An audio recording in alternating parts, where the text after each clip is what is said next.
Bienvenidos a Alianza, una comunidad para todas las familias.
Conocerte es lo que quiero, todo lo que soy, lo que creo y lo que anhelo. Tuya es mi alabanza y mi eterna exaltación. Agudizas mis sentidos para verte a ti, Señor.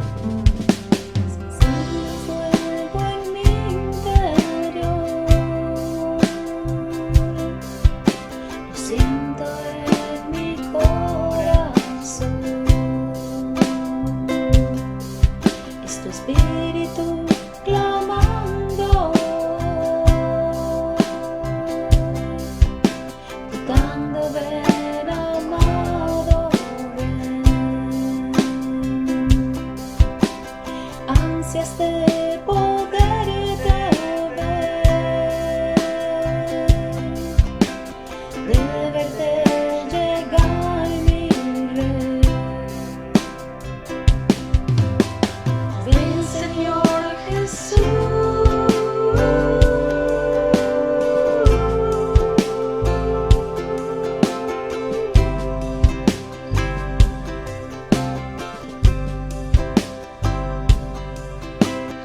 Ven, Señor Jesús.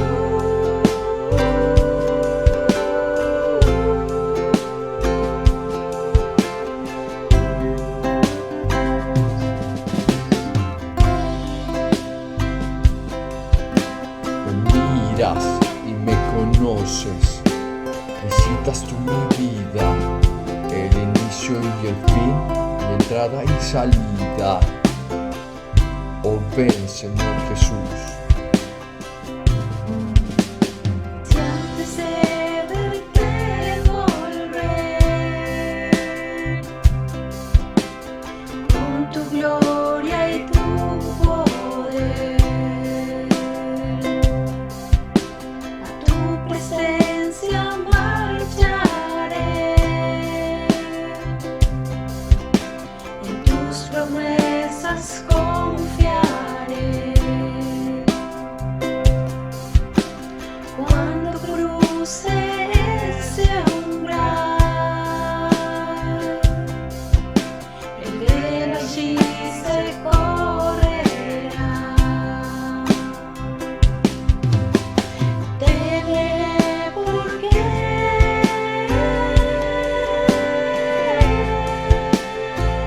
a mi lado estarás.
Hola familia Alianza, hola familia de fe. Como cada domingo nos reunimos para celebrar nuestro culto dominical. Les invito a que hagamos una oración para iniciar este tiempo.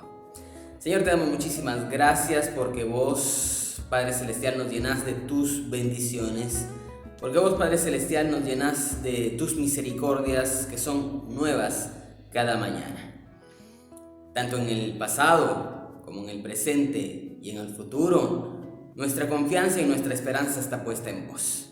Por eso, Señor, vivimos una fe que no se avergüenza, vivimos una esperanza que no se avergüenza y vivimos una seguridad que nos da la posibilidad de vivir una fe entregada y dedicada a vos. Gracias, Señor, por este tiempo. Te lo dejamos en tus manos para que vos bendigas y para que vos nos hables a través de tu palabra, a través de tu Espíritu Santo, Padre Celestial, y que deposites esa palabra que querés dar a nuestros corazones en esta mañana. En el nombre de Jesús, amén. Cuando uno cumple 25 años de casados, se dice que uno tiene bodas de plata. Cuando uno cumple 50 años, se dice que uno tiene bodas de oro. Ahora sé que también cuando cumplí 60 años, se tiene una boda de diamante. Y cuando cumplís 70 años se tiene una boda de titanio. Eso es increíble, ¿no? Así es que Dios mediante con Sayuri pasaremos por varias de estas celebraciones. Ojalá hasta las de titanio, ¿no? Por lo pronto estamos en las bodas de cuarzo. Y este año vamos para las bodas de madreselva. Porque dice que hay todo un listado de materiales que se asocian a los años de casado que uno tiene, ¿no? Nosotros estamos en las de cuarzo, vamos para las de madreselva. Ahora, parejas, matrimonios, les quiero preguntar, ¿ustedes se acuerdan de su boda, de la celebración de su boda? ¿Sí? Bueno, las bodas sin duda alguna, cualquiera que sea esta, cualquiera que sea la envergadura, la dinámica, la cantidad de invitados, siempre traen consigo una sensación de fiesta, de algarabía, de alegría. Esto es lo típico y lo característico en las fiestas, ¿no? Aunque siempre hay elementos interesantes, ¿no? Paralelos, que es el nerviosismo, por ejemplo, de la novia o del novio, la nostalgia de los padres. Está obviamente la presencia de los amigos y de los familiares que bancan cada una de las situaciones donde nos acompañan a llorar, a reír, a estar presentes ahí, ¿no? A veces a bromear y ser partícipes de todo el evento. Ahora, aunque bien planeada la boda, no sé si ustedes estarán de acuerdo conmigo, siempre hará falta algo que se olvidó, algo que se perdió. Alguien que llega tarde y con esto la zozobra, el estrés, la angustia que causa esta situación. Sobre todo si es la novia, o sobre todo si es el novio, ¿no? El que llega tarde. Pero una vez superados los impases, no importan porque ante todo está la alegría y el ambiente de fiesta que se vive. Y yo creo que eso es lo que nuestra parábola del día de hoy va a invitarnos, ¿no? A reflexionar. Hoy justamente nos vamos a acercar a la parábola, una de las parábolas más llamativas del Nuevo Testamento, en el marco de una boda, en el marco de una fiesta, pero con ciertos acontecimientos que por ahí desconciertan por momentos y que nos hacen pensar qué se quiso decir con esta parábola, qué nos quiere decir esta parábola, ¿no? Hoy nos acercaremos a la parábola de las 10 vírgenes, contenida en el libro de Mateo, capítulo 25, versículos 1 al 13, bajo el título Las 10 vírgenes, la espera y la misión. Las 10 vírgenes, la espera y la misión es el título de nuestra predicación en esta mañana. Antes de leer nuestra parábola, quiero comentarte una breve nota cultural. Las mujeres jóvenes en edad de contraer matrimonio en el contexto del Nuevo Testamento podrían tener 12 años en adelante. Sí, como lo escuchas, 12 años. El novio normalmente tendría entre 18 y 20 años. Hay que aclarar que la información sobre las costumbres matrimoniales en el mundo antiguo es escasa y las prácticas pueden variar de lugar a otro lugar, ¿no? Así es que normalmente el compromiso se llevaba a cabo en la casa del padre de la novia y era una ocasión festiva, y eso creo que está claro, ¿no?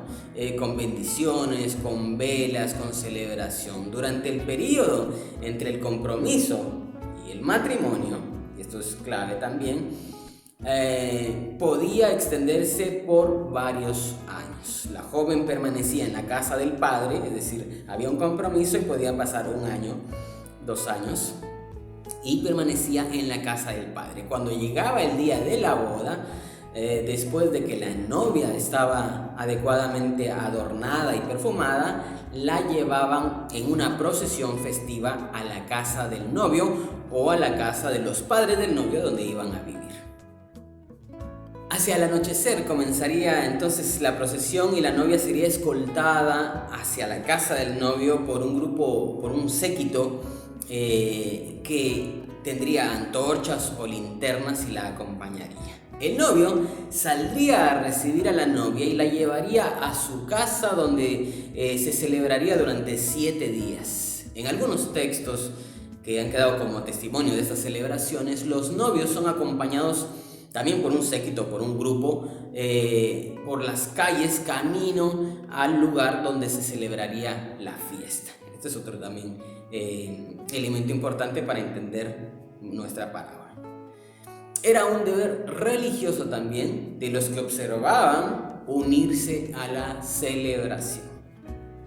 Ahora sí, con estos detalles culturales, entremos entonces y acerquémonos a nuestra parábola para fijarnos en los detalles. Vamos a nuestro texto en esta mañana. Vamos a Mateo capítulo 25, versículos 1 al 5 para iniciar y luego seguiremos y completaremos nuestra lectura. Dice así: entonces el reino de los cielos será semejante a 10 vírgenes que tomando sus lámparas salieron a recibir al esposo. Repito este versículo, dice: entonces el reino de los cielos será semejante. ¿Sí? Aquí hay una comparación, aquí hay un símil, aquí inicia la parábola. Será semejante a 10 vírgenes que tomando sus lámparas salieron a recibir al esposo. 5 de ellas eran prudentes y 5 insensatas. Aquí hay un contraste también. Las insensatas, tomando sus lámparas, no tomaron consigo aceite, mas las prudentes tomaron aceite en sus vasijas, juntamente con sus lámparas. Y tardándose el esposo, cabecearon todas y se durmieron. Muy bien, entonces nos introducimos a nuestra parábola donde vemos a 5 mujeres prudentes que llevaron aceite para sus lámparas y 5 mujeres insensatas o no prudentes que no llevaron aceite para sus lámparas. ¿Sí? Las 10 estaban a la espera del esposo y las 10 se quedaron dormidas. ¿Sí? Eso es el resumen de nuestra introducción de la parábola. Vamos a seguir más adelante. Pero aquí hay que hacer algunas anotaciones. Primero, que estamos en el capítulo 25 de Mateo. Así es que el capítulo anterior, el capítulo 24, señaló algunas palabras interesantes y que se repetían muchas veces. Por ejemplo, la frase que nadie sabe el día ni la hora en que el Hijo del Hombre vendrá. Y eso se repite 5 o 6 veces. Y eso muestra la importancia de la frase. También se repiten las palabras velar, sabio o sabiduría, preparado y demora. Así es que hay un énfasis en la espera, hay un énfasis en la actitud de la espera, y en ese marco aparece la parábola de las 10 vírgenes. Muy bien, continuamos entonces con la lectura de nuestra parábola. Veamos en pantalla, por favor. Dice así: y a la medianoche se oyó un clamor: aquí viene el esposo, salgan a recibirle. Entonces todas aquellas vírgenes se levantaron y arreglaron sus lámparas. Las insensatas dijeron a las prudentes: chicas, ¿será que ustedes nos dan un poco de aceite? Porque nuestras lámparas se apagan. Mas las prudentes respondieron diciendo: para que no nos falte a nosotras ni a ustedes, vayan al kiosco de la esquina, ahí donde venden, y compren para ustedes mismas.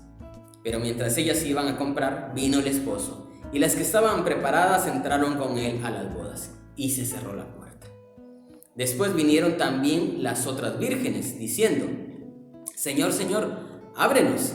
Mas él respondiendo dijo: de cierto les digo que no las conozco.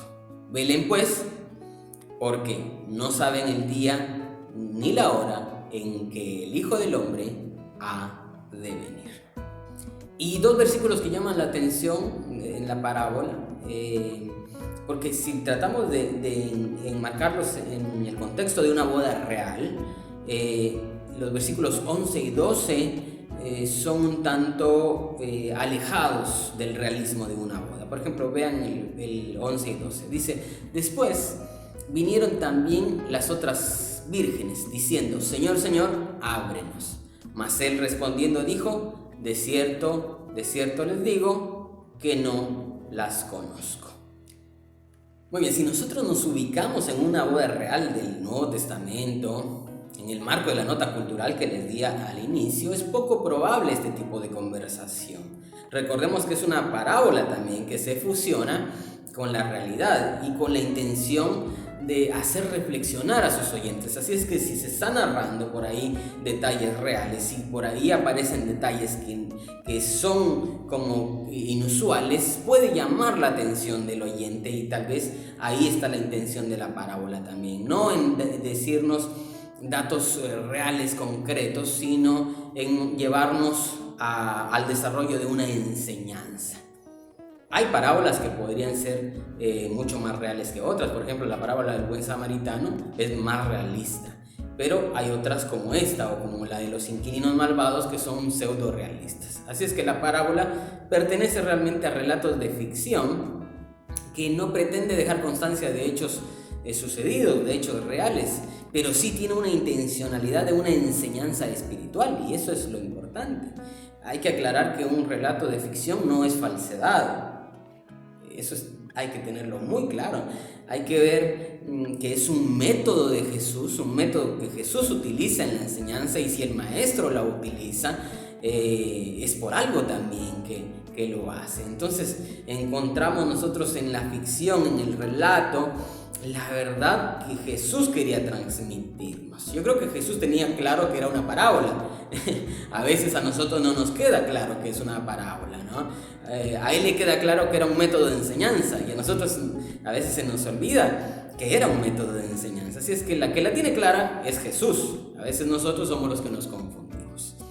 Esas verdades en la ficción a veces pueden disimular también un suceso histórico. Por ejemplo, como en el caso del buen samaritano que les digo. Probablemente se conocía a esa persona, se conocía esa historia que sucedió. Y otras veces pueden señalar aspectos más generales de la condición humana, donde el autor observa, extrae, combina, desarrolla, diseña algunas escenas y la combina con una realidad. Muy bien, vos podrías decirme un momento, Oscar, para Oscar, barájamela un poquito más despacio. ¿Cómo así? Explícame un poquito más en detalle lo que me acabas de decir. Bueno, te lo explico de una forma sencilla con un ejemplo actual. Por ejemplo, cuando vos ves películas, series o novelas, cualquiera que sean estas, mexicanas, argentinas, turcas, chinas o coreanas, vos podés ver que al inicio o al final aparece alguna nota. Por ejemplo, dice: esta película está basada en hechos de la vida real. Y entonces entendés que es mucho más real, que está basada en hechos o situaciones reales, ¿no? Otras películas también te hacen la advertencia y te dicen: los hechos o eventos narrados no obedecen a la realidad o a hechos reales. Ahora bien, te pregunto, porque diga que no obedecen a la realidad, ¿dejas de verla? Me parece que no. Porque diga que no obedecen a la realidad, ¿no te deja alguna enseñanza que linkea con la vida? Y probablemente alguna no, pero la mayoría creo que van a linkear con tu vida y te vas a sentir identificado con ella porque el autor quiere transmitir un mensaje, porque el autor quiere transmitir una idea. Y esa es la que va a quedar en el público. En el caso de Jesús, Jesús como maestro tenía claro lo que contaba. Tenía claro que lo que contaba también era una parábola, por ejemplo. Y eso debemos de tenerlo nosotros en cuenta para no convertirlo en un dogma o para convertirlo en una doctrina, sino que es una parábola para que reflexionemos nuestras formas de actuar presente, ¿no? Que entendiéndola, que escuchando la parábola nos haga reflexionar sobre nuestras formas de actuar presentes, ¿sí? Muy bien, regresemos entonces a la parábola. ¿Por qué se debe de velar? Porque ustedes se dan cuenta que aquí está la espera, aquí está el tema de velar por la espera, ¿no? Y realmente se debe de velar por la demora realmente, ¿no? Porque sin la demora no hay parábola. Se requiere un retraso también para que se apaguen las lámparas y tiempo para que las jóvenes se vayan a dormir. Así es que la demora, el retraso aquí demuestra también la sabiduría o la locura de las participantes, y eso va a ser clave. Entonces, velar aquí en la parábola es clave para su interpretación. ¿Saben ustedes que cuando yo leí esta parábola a mí se me vino una pregunta a la mente? Y es esta: ¿por qué las vírgenes sensatas o sabias, ¿por qué no compartieron de su aceite con las otras vírgenes, no? Y me parece que es una pregunta válida en el contexto de la parábola, que nos invita a una reflexión activa y que puede ser parte de la interpretación o parte de aquello a lo cual nos invita a pensar la parábola, ¿no? ¿Por qué no compartir de nuestro aceite con las otras personas, ¿no? Aunque aquí hay que recordar también que la parábola no necesariamente está conectada con signos iguales a la realidad, y eso hay que tenerlo claro. Las parábolas no son imágenes directas de la realidad, sino que solo reflejan parcialmente las realidades que buscan revelar o que buscan enseñar también, ¿no? Esta parábola no se trata de ética o de moral, sino se trata de sabiduría y necedad en cuanto a la preparación para la venida del novio, del esposo, ¿no? Y ahí es donde está la clave. Es la preparación que yo tengo que tener en vista de la venida del novio. No sé si a vos te ha pasado, pero cuando uno viaja con la familia en los transportes o en el auto, hay como un sistema oculto que yo no he logrado identificar, que hace que los chicos se duerman inmediatamente, por lo general, ¿no? Por lo general. Así es que me parece a mí que ese sistema, ¿no? Sería bueno como instalarlo en la casa en algunos momentos, que los chicos, la verdad, que tienen que bajar de revoluciones y necesitamos que se aplaquen un poquito. Pero bueno, no solo le pasa a los chicos que se duermen en los autos, le pasa a los adultos también, pero a los adultos no le pasa con los autos, le pasa, adivinen ustedes con qué. Sí, con la televisión. Con la televisión les pasa porque comienzan a ver los titulares del noticiero y de repente despiertan al final del programa. Y es algo muy normal, digo, que pasa. O también cuando uno va a orar en la noche, ¿no? Orás justo antes de acostarte, ¿no? Comenzás dando gracias al Señor y de repente el amén aparece al día siguiente. Bueno, lo que quiero decir es que en el versículo 5, por ejemplo, en el contexto de la parábola, hay un caso similar donde las mujeres se duermen, ¿no? Y tardándose el esposo, cabecean todas y ellas se duermen. Y aquí hay algo importante entonces que resaltar, que se resalta el tema de vigilar, pues no se sabe el día ni la hora en que el Hijo del Hombre vendrá, pero no algo que nos cause temor o angustia, sino algo que nos permita vivir siempre preparados y vivir también a la luz de las enseñanzas de Jesús, ¿no? Porque las enseñanzas de Jesús no me llevan a mí a la zozobra. Las enseñanzas de Jesús no me llevan a mí al dolor, no me llevan a mí a la desesperanza, no me llevan a mí a imponer una visión violenta, digamos, a los otros porque el día del Señor está cerca. No. Me invitan a vivir una vida agradable y llena de vida abundante para que el otro sepa que hay buenas nuevas y que en Cristo hay transformación. Entonces la invitación a velar no significa literalmente permanecer despiertos, sino significa metafóricamente estar atentos, estar alertas, ¿no? Porque si lo tomamos literal, en el contexto de la parábola, tanto las 5 vírgenes sin aceite como las 5 vírgenes con aceite se durmieron y serían culpables las 10 de tener la fiaca, de que les agarrara la modorra y no estar velando, ¿no? Creo que va más allá.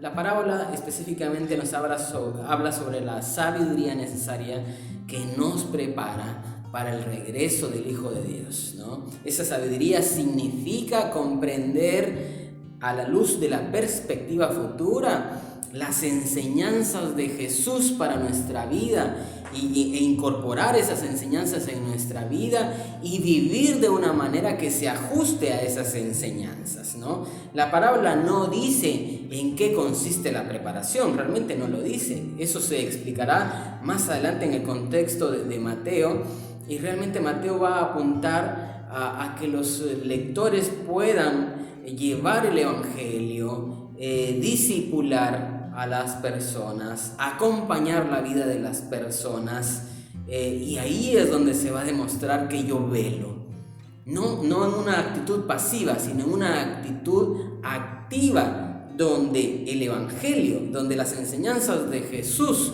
donde su paz, donde su bondad, donde su misericordia, donde su presencia entre las personas sea parte de nuestras vidas también, y nosotros estemos ahí. Entonces el velar no significa una espera pasiva, significa una espera activa.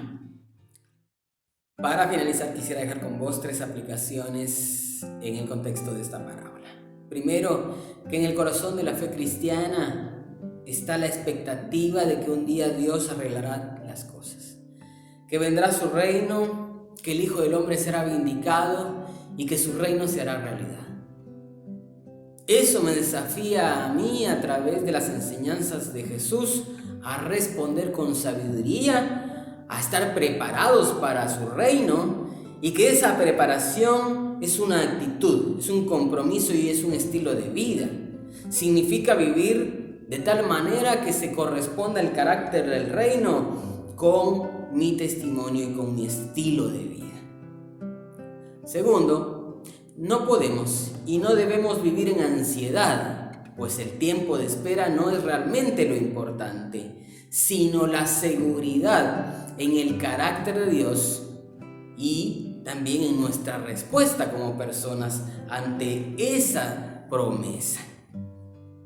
Porque debe de corresponderse también la seguridad de quien lo dijo en la confianza de quien lo esperamos.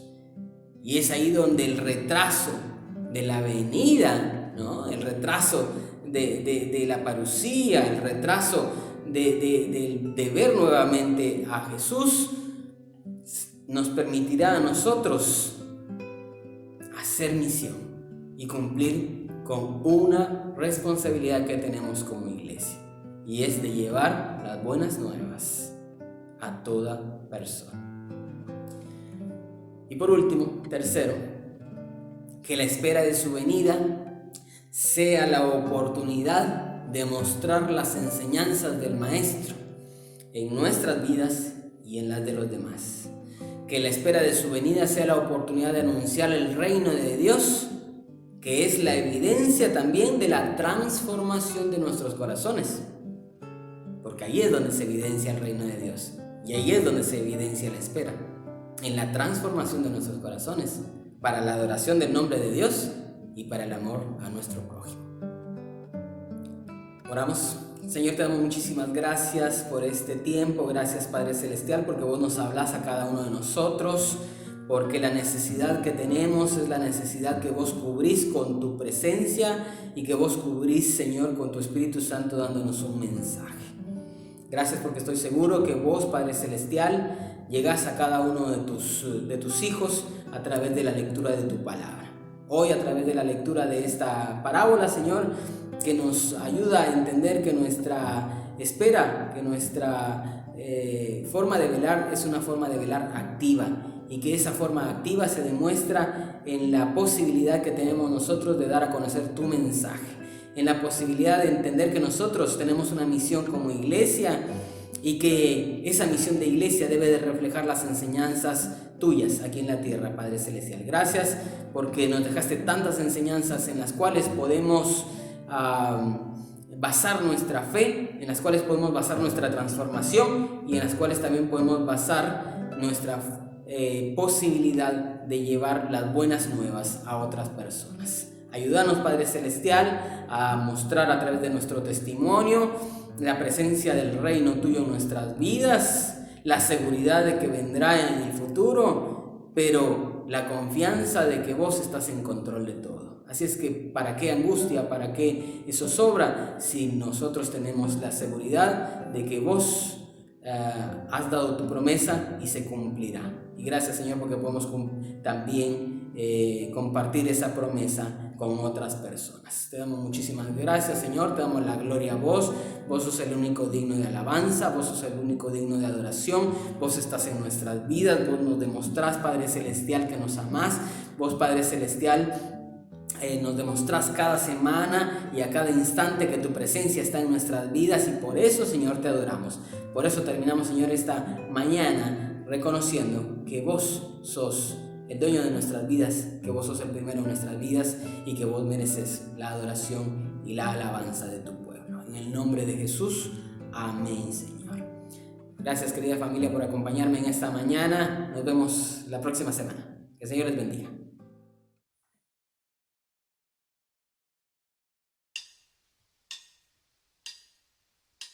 Moldéame